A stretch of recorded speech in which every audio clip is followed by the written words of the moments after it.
तो दोस्तों, अब तक मैं इस विषय पर 2 भाग बना चुका हूं। भाग 1 में अपने जाना कि भगवान शिव के गले का नाग केवल एक आभूषण नहीं, बल्कि भय, अहंकार और आध्यात्मिक शक्ति पर विजय का प्रतीक है। और भाग 2 में अपने जाना कि समुद्र मंथन और वासुकी नाग की भूमिका। अगर आपने अभी तक भाग 1 और भाग 2 नहीं देखा है, तो पहले उसे जरूर देख लें। दोनों भागों का लिंक आपको नीचे डिस्क्रिप्शन बॉक्स में मिल जाएगा। लिंक पर क्लिक करके भाग 1 और भाग 2 जरूर देखें, फिर इस भाग का आनंद लें।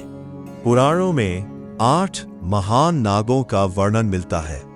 इनमें प्रमुख है अनंत, जिनको शेषनाग भी कहते हैं, वासुकी, तक्षक, करकोटक, पद्म, महापद्म, शंख, कुलिक। इनमें शेषनाग को सबसे महान माना गया है। मान्यता है कि भगवान विष्णु क्षीरसागर में शेषनाग की शैया पर विराजमान रहते हैं। शेषनाग स्थिरता, धैर्य और अनंत शक्ति के प्रतीक है। वासुकी भगवान शिव के प्रिय है और उनके गले का अलंकार माने जाते हैं। तक्षक नाग का उल्लेख महाभारत में मिलता है, जबकि करकोटक नाग का वर्णन कई पौराणिक कथाओं में मिलता है। इन कथाओं का उद्देश्य केवल नागों का वर्णन करना नहीं, बल्कि ये बताना है कि प्रकृति का प्रत्येक जीव सृष्टि की व्यवस्था में महत्वपूर्ण स्थान रखता है।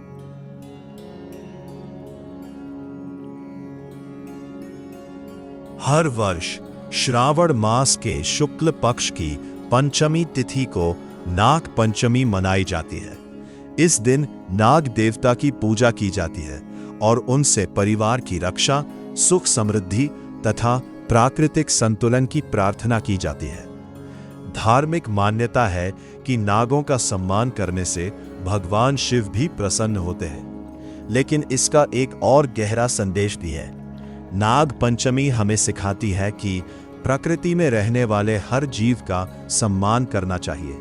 सांप खेतों में चूहों की संख्या नियंत्रित करते हैं और पर्यावरण के संतुलन में महत्वपूर्ण भूमिका निभाते हैं। इसलिए सनातन संस्कृति केवल पूजा करना नहीं सिखाती, बल्कि प्रकृति के साथ सह अस्तित्व का संदेश भी देती है।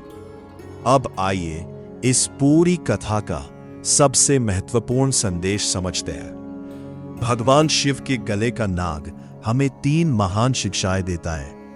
पहली शिक्षा, अपने भय पर विजय प्राप्त करें। जिस चीज से पूरी दुनिया डरती है, भगवान शिव उसे अपने गले में धारण करते हैं। अर्थात जीवन में डर से भागना नहीं, बल्कि उसका सामना करना चाहिए।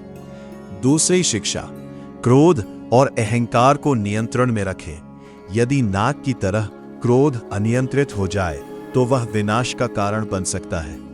लेकिन यदि वही शक्ति नियंत्रण में हो तो वह हमारी रक्षा भी कर सकती है। तीसरी शिक्षा, हर जीव का सम्मान करें। महादेव ने कभी किसी जीव को छोटा या बड़ा नहीं माना।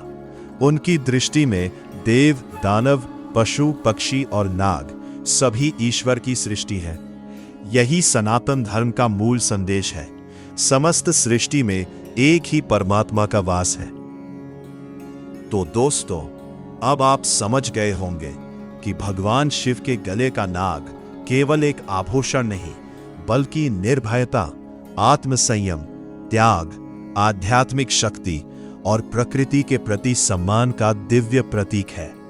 जब भी आप भगवान शिव की प्रतिमा में उनके गले का नाग देखें, तो केवल एक सर्प न देखें, बल्कि उस महान संदेश को याद करें, जो अपने भय, क्रोध और अहंकार पर विजय प्राप्त कर लेता है, वही सच्चे अर्थों में शिवत्व के मार्ग पर आगे बढ़ता है।